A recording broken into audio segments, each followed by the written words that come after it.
하나님 감사합니다.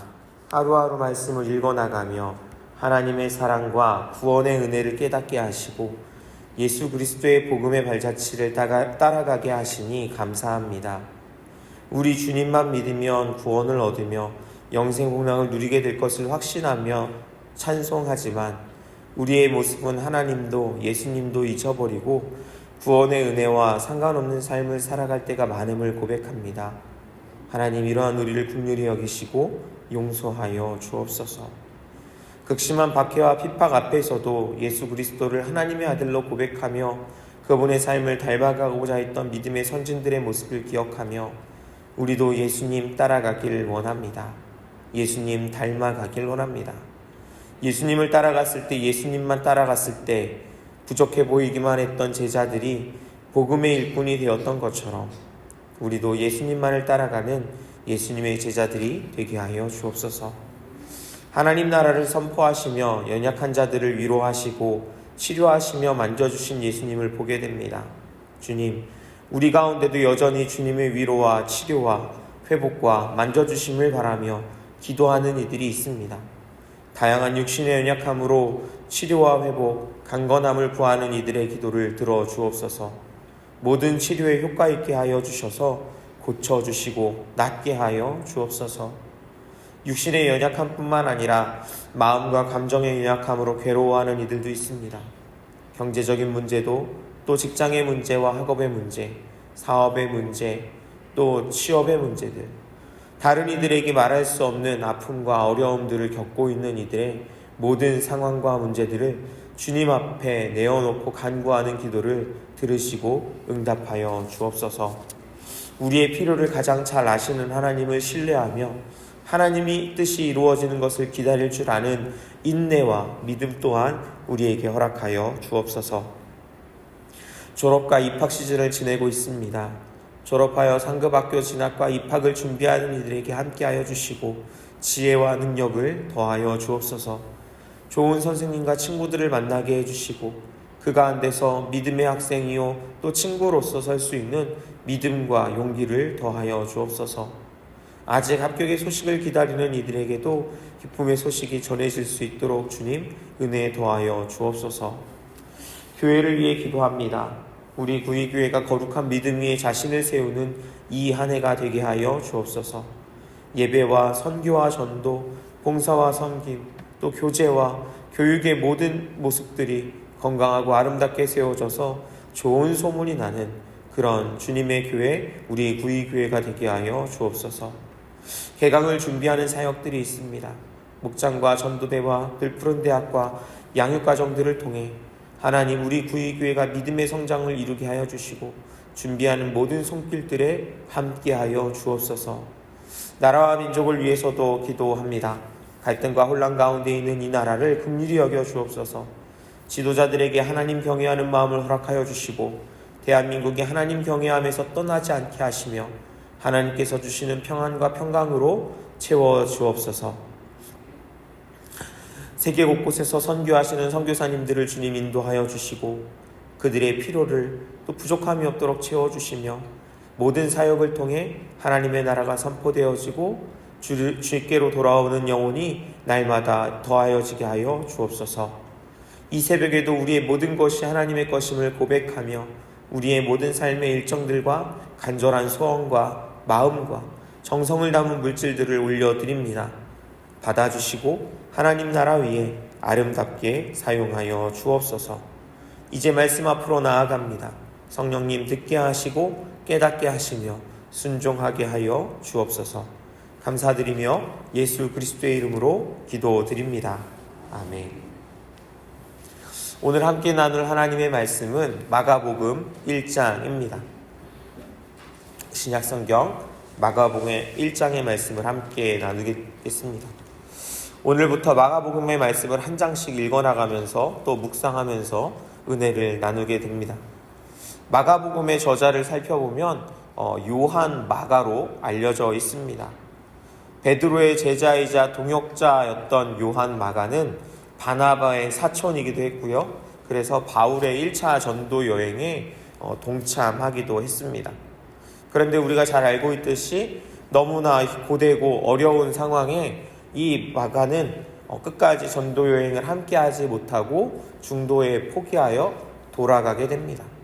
그로 인해서 2차 전도 여행을 갈 때 이 마가의 동행 여부를 두고 바나바와 바울 사이에서 의견 차이가 있어서 결국 둘이 바나바와 바울의 그 전도 여행에 갈라지는 것을, 다른 길로 가게 되는 것을 볼 수 있었습니다.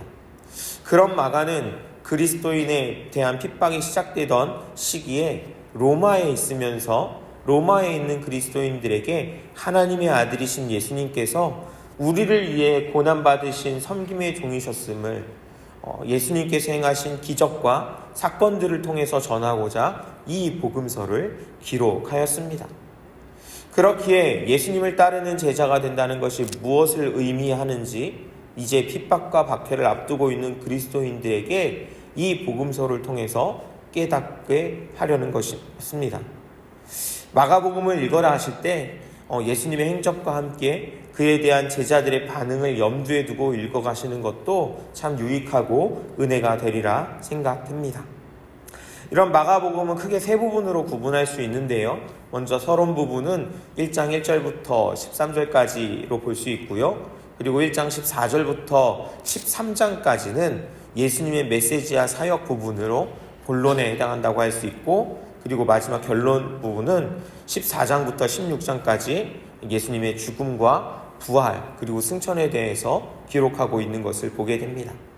오늘 우리가 읽을 1장은 서론의 부분과 이러한 본론의 시작 부분으로 세례 요한에게 세례를 받으시는 장면, 그리고 광야에서 시험을 받으시는 장면, 하나님 나라를 선포하시고 또 제자들을 부르셨고 귀신 들린 사람들 또 병자들을 고치시는 와중에 베드로의 장모도 고치시는 모습도 볼 수 있습니다. 또 새벽 기도하시는 모습과 나병 환자를 고치시는 모습까지 기록하고 있는 것을 우리가 볼 수 있는데요. 우리 먼저 1절의 말씀을 같이 읽어보겠습니다. 하나님의 아들 예수 그리스도의 복음의 시작이라. 아멘. 이 한 절이 마가복음을 시작하는 이 1장 1절의 말씀이 마가복음을 대표하는 또 잘 보여주는 그러한 말씀이라고 할 수 있습니다. 우리가 읽은 한글 번역과는 달리 헬라어는 순서가 조금 다르게 되어 있는데요. 그 순서를 따르면 복음의 시작, 예수 그리스도, 하나님의 아들 이렇게 표기가 되어 있습니다. 그렇다고 번역이 잘못된 것이 아니라요, 강조하는 부분이 다른 것입니다. 제일 앞에 나오는 복음의 시작입니다. 여러분, 복음이 무엇인가요? 하나님의 아들이신 예수님께서 우리를 위해, 나를 위해 십자가에 죽으셨고 다시 살아나셨다는 것을 믿으면 구원을 받는다는 것, 그것을 위해 이 땅에 오신 예수님의 모든 사역의 내용이 복된 소식, 복음인 것이지. 마가복음은 이 모든 내용을 담고 있습니다.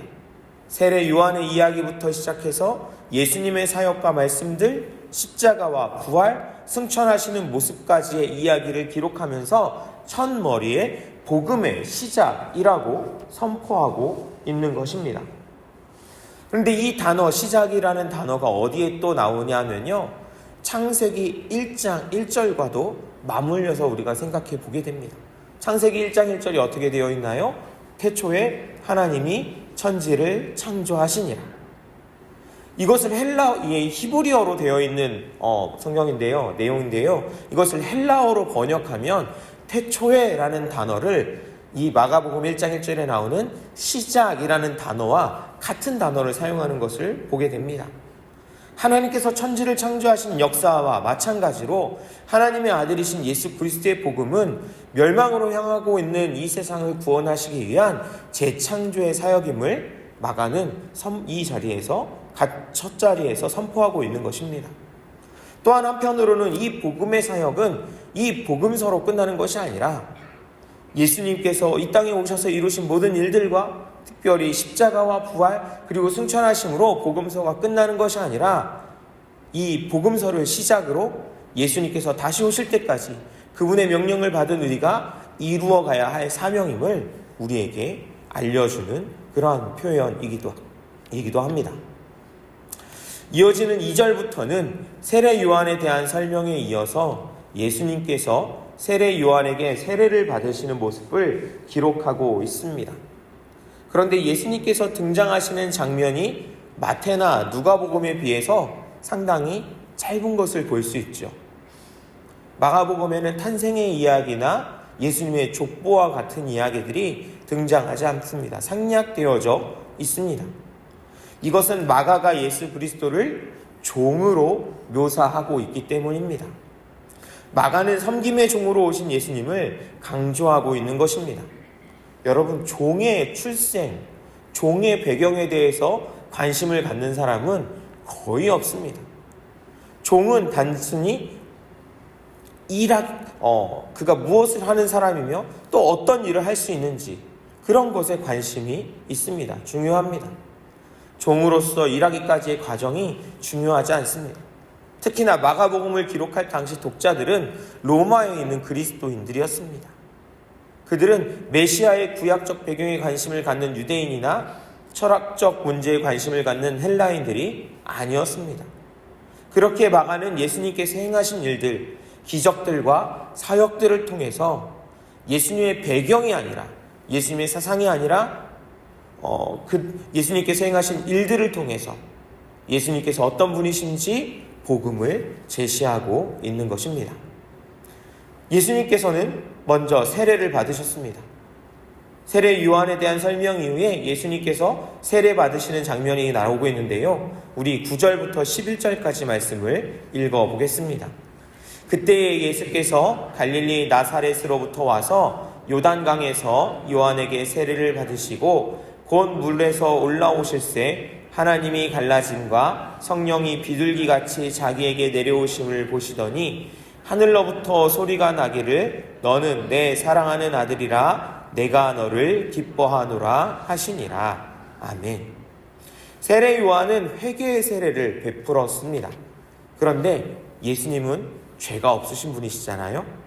이 세례를 받으실 필요가 없었던 것이죠. 그러나 예수님께서는 세례를 받으셨습니다. 이것이 하나님께서 기뻐하시는 뜻이었기 때문입니다. 하나님께서 기뻐하시는 것이라면, 기뻐하시는 일이라면 그것이 내게 어떤 모습으로 다가오든, 내가 생각하기에 필요가 있든 없든 내 생각, 내 상황이 중요한 것이 아니라 하나님의 뜻과 하나님의 계획, 하나님의 마음이 중요하다기에 그 뜻을 따라가는 예수님을 보며 우리도 내 생각이 아니라, 내 환경이 아니라, 내 상황이 아니라 하나님의 뜻을, 하나님의 기뻐하심을 따라가는 우리 모두가 될 수 있기를 원합니다. 그리고 예수님은 시험을 받으셨습니다. 우리 12절과 13절 말씀도 같이 읽어보겠습니다. 성령이 곧 예수를 광야로 몰아내신지라 광야에서 40일을 계시면서 사탄에게 시험을 받으시며 들짐승과 함께 계시니 천사들이 수종 들더라. 아멘. 여기서 세 가지 시험의 내용, 우리가 잘 아는 세 가지 시험의 내용은 보이지 않고요. 짧은 두 구절에 예수님께서 시험 받으신 모습을 기록하고 있는데요. 여기에 성령, 사탄, 들짐승, 천사들이 등장합니다. 성령이 예수님을 광야로 몰아내었습니다. 여기서 몰아내다라는 이 표현이요, 예수님께서 귀신을 쫓아낼 때, 예수님께서 귀신을 쫓아내셨다고 할 때 그때 사용하는 단어와 같은 표현입니다. 사람이 살기 어려운 곳, 이 광야로 성령께서 예수님을 마치 쫓아내듯이 몰아내었다라는 것입니다. 여러분, 다른 누구도 아닌 성령께서 이 일을 하셨다라는 것에 여러분, 우리가 주목해야 합니다. 때때로 성령은 그 필요에 따라 우리 모두를 광야와 같은 상황으로 몰아내시고 인도해 가실 때가 있다라는 것입니다. 우리가 어려움에 처하거나 우리의 상황이 어렵고 힘들어진다고 하여 그것이 모두 잘못된 일이고 우리의 죄악 때문이 아니라 하나님께서 우리를 인도하셔서 때로는 다 연단하시고 때로는 하나님 앞에 엎드리게 하시고 때로는 견디게 하시기도 한다는 사실입니다. 그 광야에서 40일을 계시면서 예수님은 사탄에게 시험을 받으셨습니다. 그때 그 주위에는 들짐승도 있었습니다. 사탄을 통해서 우리가 알고 있는 대로 3가지 시험이 있었을 것입니다. 그런데 마가는 그 내용을 기록하기보다는 예수님께서 들짐승과 같이 있었다는 이 한 구절을 더 보여주고 있습니다. 유대 광야에는 실제로 표범이나 여우 같은 사나운 야생동물들이 출몰하여 그곳에 지내는 사람들 혹은 그곳을 지나가는 사람들을 공격하는 그런 위험이 있었습니다. 내적으로나 외적으로나 예수님께서는 어렵고 힘든 상황에 처해 있었다라는 것입니다. 그런 시험의 순간에, 시험의 기간 동안에, 그런데 그를 뒤를 보시면 예수님께서 혼자 있었던 것이 아니라 천사들이 예수님 곁에서 수종을 들었다고 합니다. 예수님께서 시험 받으시며 위험 가운데 있을 때에 하나님은 결코 예수님을 혼자 두지 않으시고 천사를 통해 수종들도록 돕도록 하셨습니다. 우리에게도 이런 시험의 상황이 없을 수 없습니다. 앞에서 말씀드린 것처럼 하나님께서는, 성령께서는 우리를 때때로 쉴만한 물가로 인도하시기 위해 사망의 음침한 골짜기와 같은 곳을 지나도록, 광야와 같은 곳으로 나아가도록 우리를 내모실 때가 있기 때문입니다. 그러나 그러한 상황에서도 하나님은 결코 우리를 혼자 두지 않으십니다. 임마누엘, 우리와 늘 함께 하시는 하나님은 그분을 신뢰하며 담대할 수 있길 원합니다. 어느 곳에서나 나 혼자 내버려 두었다고, 나 혼자 있는 것 같다고, 어떻게 내게 그러실 수 있냐고 하나님께 원망하기보다 그 순간에도 나와 함께 하시며 오히려 내 앞서 가시며 나를 인도하시는 그 하나님을 신뢰하며 믿음으로 나아갈 수 있는 저와 여러분들이 될 수 있길 원합니다. 또한 예수님은 하나님의 복음을 전파하셨습니다. 우리 14절과 15절 말씀도 같이 읽어보겠습니다. 요한이 잡힌 후 예수께서 갈릴리에 오셔서 하나님의 복음을 전파하여 이르시되 때가 찼고 하나님의 나라가 가까이 왔으니 회개하고 복음을 믿으라 하시더라. 아멘.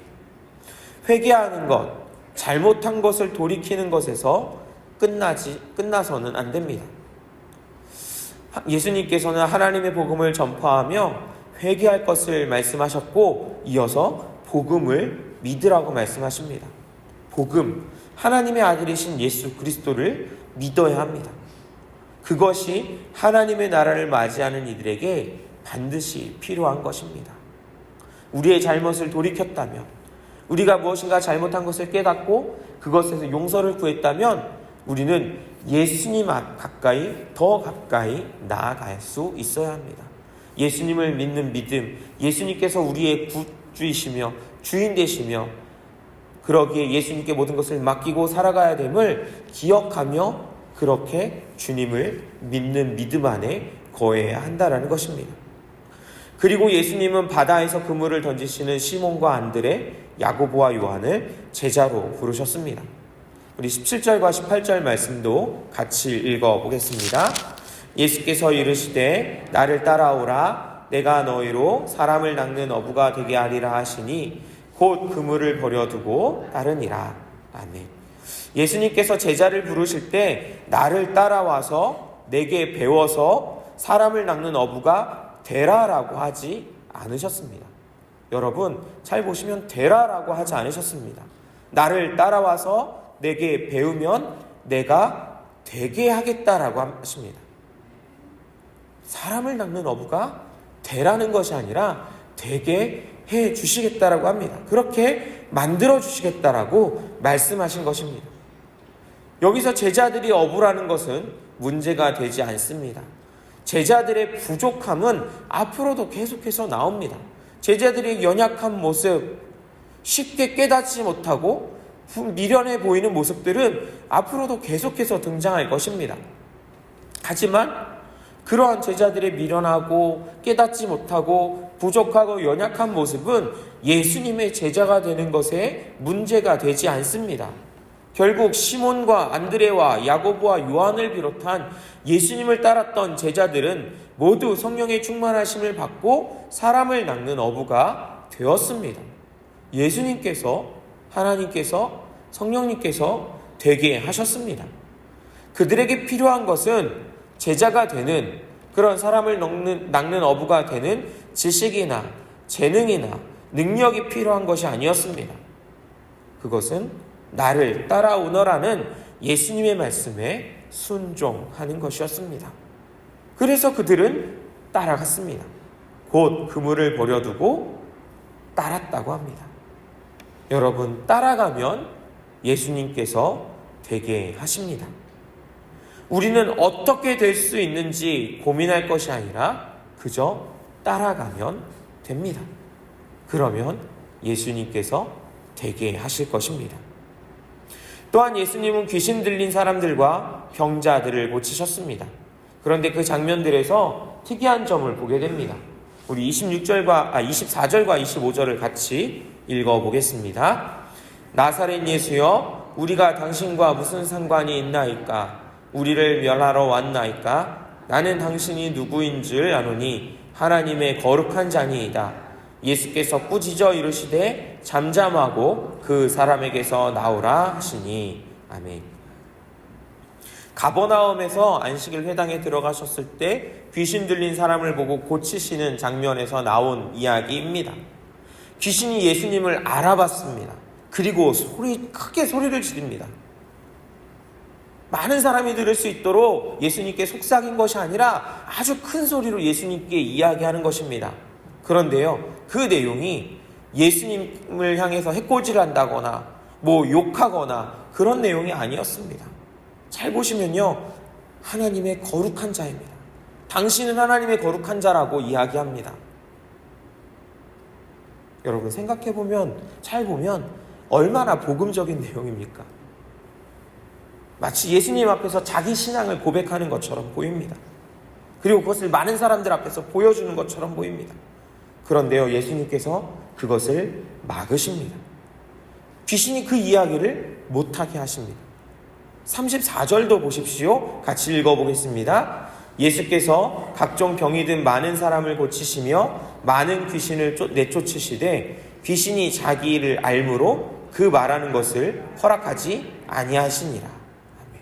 여기서도 병자들과 귀신 들린 사람을 고치면서 귀신들이 예수님을 알아보자 자신에 대해서 말하는 것을 허락하지 않으신다고 합니다. 그런데 이것이요, 귀신들에게만 해당되는 내용이 아니었습니다. 우리 43절과 44절도 읽어보겠습니다. 곧 보내시며 엄히 경고하사 이르시되 삼가 아무에게 아무 말도 하지 말고 가서 내 몸을 제사장에게 보이고 내가 깨끗하게 되었으니 모세가 명한 것을 드려 그들에게 입증하라 하셨더라. 아멘. 나병 환자를 고치시면서 다른 사람들에게는 이야기하지 말고 그저 나병이 나은 것에 대해서 율법에서 정한 대로 제사장에게 보이고 제사를 드려 제물을 드려 하나님께 감사하고 깨끗함을 받으라는 것입니다. 귀신뿐만 아니라 사람에게도 예수님에 대해서 이야기하는 것을 막으셨습니다. 왜 그러셨을까요? 예수님의 이름이 더 널리 알려진다면 좋은 것이 아니었을까요? 그것이 예수님의 사역에 도움이 되지 않았을까요? 예수님은 그렇게 생각하지 않으셨던 것입니다. 귀신들이 예수님에 대해서 알리고 소리치는 것은 결코 좋은 의도가 아니었던 것입니다. 오히려 예수님의 사역을 결국에는 섬김으로 자기 목숨을 십자가에 내어주심으로 모든 사람을 구원하시는 그 길로 가야쳐야 하는데 거기보다는 사람들에게 인기를 누리고 사람들이 몰려들어 복음을 전하고 십자가로 나아가는 길이 아닌 오로지 치유와 회복의 사역으로만 집중하도록 복음을 전하는 일을 방해하려는 의도가 있었다는 것입니다.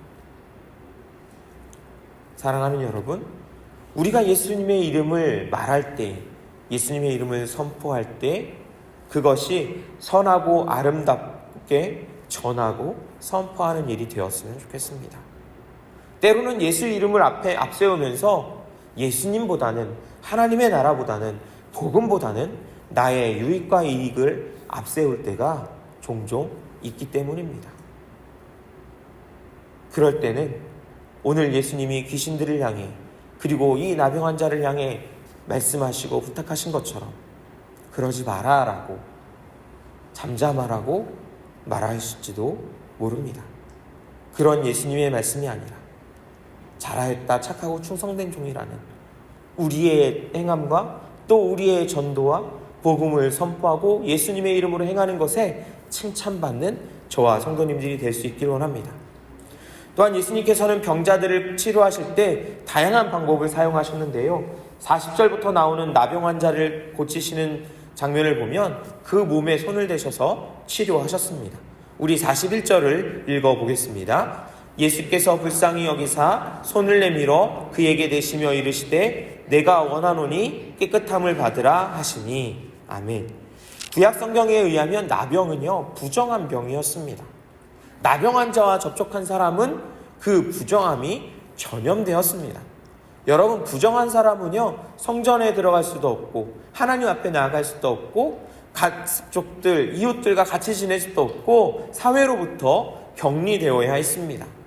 아무리 깨끗한 것이더라도 나병 환자에 닿으면 부정하다고 여겨졌습니다.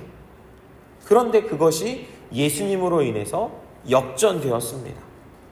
예수님께서 이 나병 환자를 고치실 때 말씀으로만 고친 게 아니라 손을 대셨습니다.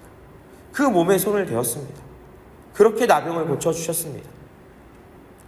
여러분, 예수님과 함께라면 부정함이 퍼져나가는 것이 아니라 죄악된 것들이 퍼져나가는 것이 아니라 그것이 거룩함과 정결함으로 변화되어지고 바뀌어지고 오히려 그 정결함이 거룩함이 퍼져나가게 된다는 것을 기억하십시오. 우리의 겉모습은 나병 환자와 다를지도 모르지만 우리의 속사람은 나병만큼이나 추하고 더러운 죄로 가득합니다. 그것을 깨끗하게 하시는 것이 가능하신 분은 오직 예수 그리스도 뿐이십니다. 예수님만이 우리를 거룩하게 하시고 깨끗하게 하시는 분이시며 우리의 죄악과 더러움이 아닌 깨끗함과 정결함과 부정함으로 더욱 거룩한 모습으로 변화시키시는 분이심을 기억하십시오. 오늘도 하나님의 아들이신 예수 그리스도 그 능력의 이름, 구원의 이름, 거룩한 이름을 의지하며 기도하시고 또 하루를 살아가시는 우리 모두가 되기를 축복합니다. 주님께서 가르쳐 주신 기도를 들으신 후에 믿음으로 기도하시다가 자유롭게 돌아가시겠습니다. 하늘에 계신 우리 아버지, 아버지의 이름을 거룩하게 하시며 아버지의 나라가 오게 하시며 아버지의 뜻이 하늘에서와 같이 땅에서도 이루어지게 하소서. 오늘 우리에게 일용할 양식을 주시고 우리가 우리에게 잘못한 사람을 용서하여 준 것 같이 우리 죄를 용서하여 주시고 우리를 시험에 빠지지 않게 하시고 악에서 구하소서. 나라와 권능과 영광이 영원히 아버지의 것입니다. 아멘.